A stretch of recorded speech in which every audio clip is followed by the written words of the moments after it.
What is up, guys? I am back with my recap of UFC 326 Charles Oliveira versus Max Holloway for the BMF belt. This is take 3. The first take, I forgot to turn the mic on. The second take, I forgot to record.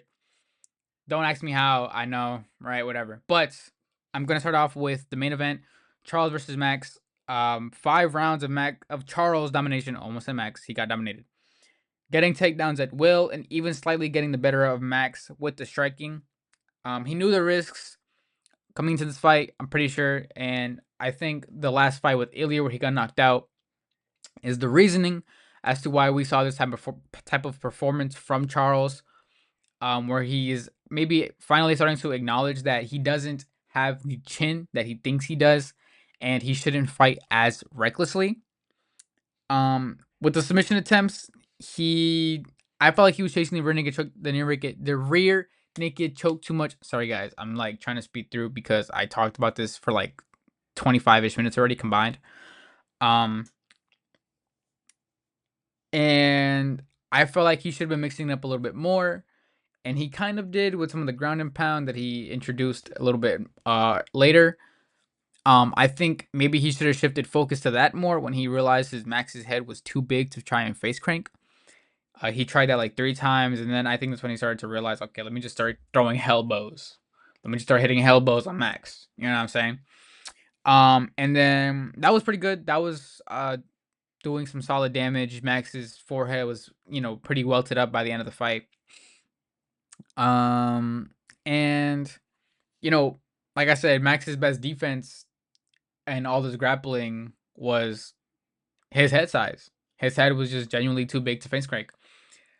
He was doing well with like hand fighting and stuff like that, but in terms of getting out, he did nothing. Um, I'm glad that Charles opted to go for the takedowns. I'm not gonna lie. Like, I knew that the biggest risk was any opportunity on the feet.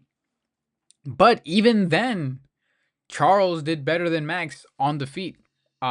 In almost every exchange, hitting Max with some really powerful shots that I feel like if you looked at Max, he was kind of surprised by. Like, you could tell by his reactions with his head bobbing back and all.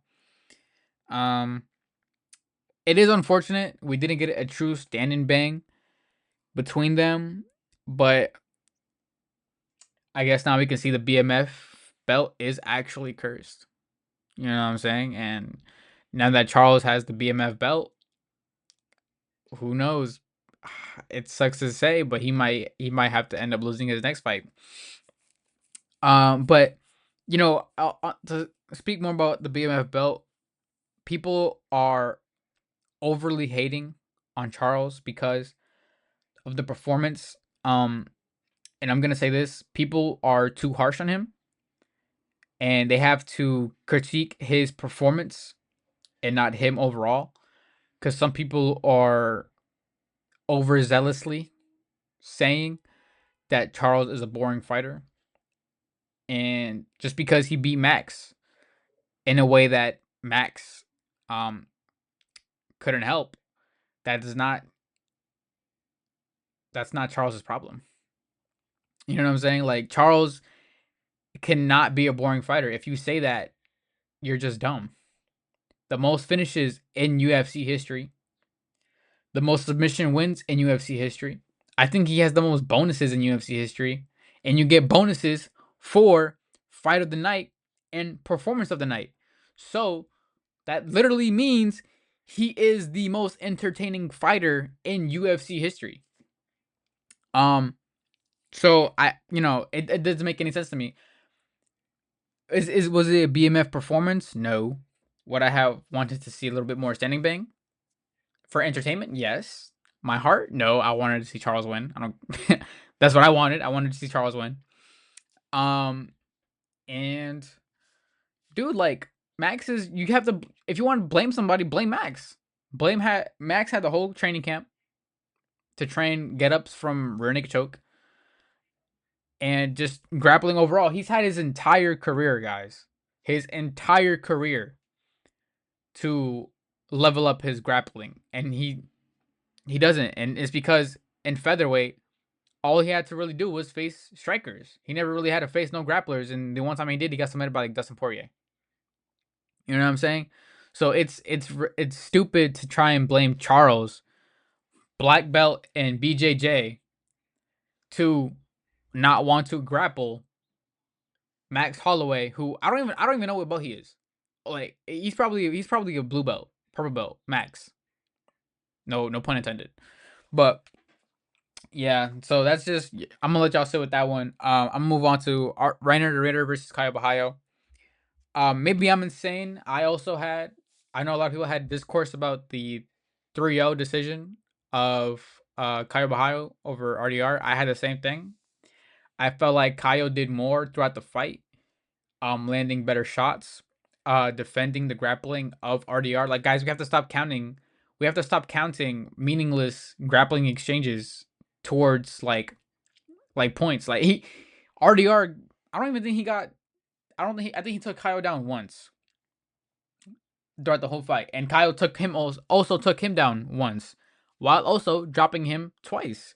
So and these were all things that happened in the course of 3 rounds of the 15 minutes. Like this happened in the first round, this happened in the second round, this happened in the third round. You know what I'm saying? So I feel like Kaio had better moments in each round over RDR.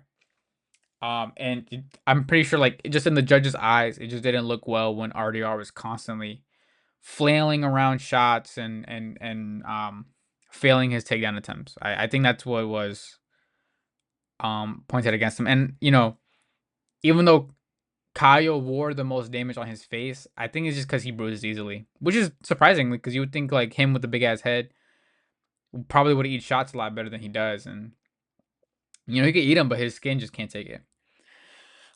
So I overestimated the grappling of RDR coming into this fight. I chose RDR first to win, and then I'm surprised that. Well, I'm not really surprised, but it's more like I think it's more like yeah. I mean, yeah, I said it already. I overestimated RDR's grappling ability. I knew Kaio wasn't a scrub. Like I know he was gonna probably defend some of them, and I knew he was gonna be better on the feet as well because of RDR's like sloppy defense. And we saw that in the fight, which is what accounted to him losing. Um, yeah, it seemed like Kaio did a lot better than I thought he would in that realm, and yeah, he got the win. That's all he needed to do, and now he's in top. Now he's back in top 5 talks for a title fight. Um, and yeah, next up we had Rob Rosas versus Rob Font. Um, this fight was actually pretty boring though, right? I was hoping for it to be a lot more exciting with a finish, but it got dragged out to a decision. Font did very well defending takedowns and working defensive grappling, but people need to stop trying the fucking Gogo Plata in 2026. It's actually so useless, and nobody has done it for real. Like nobody has done it for real since Nick Diaz.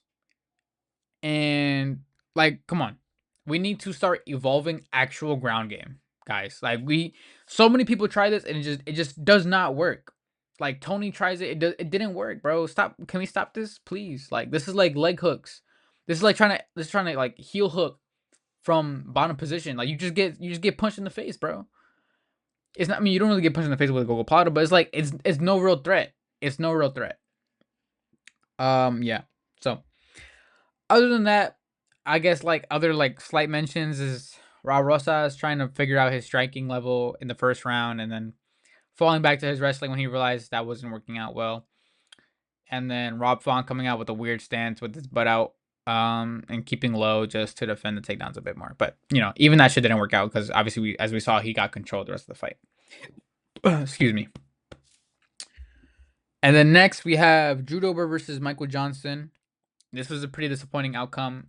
I chose Michael Johnson, and even then, he looked very good in the first round, winning the first round, looking very fast, clean, crisp, all that. Hitting good shots on Dober, etc., etc.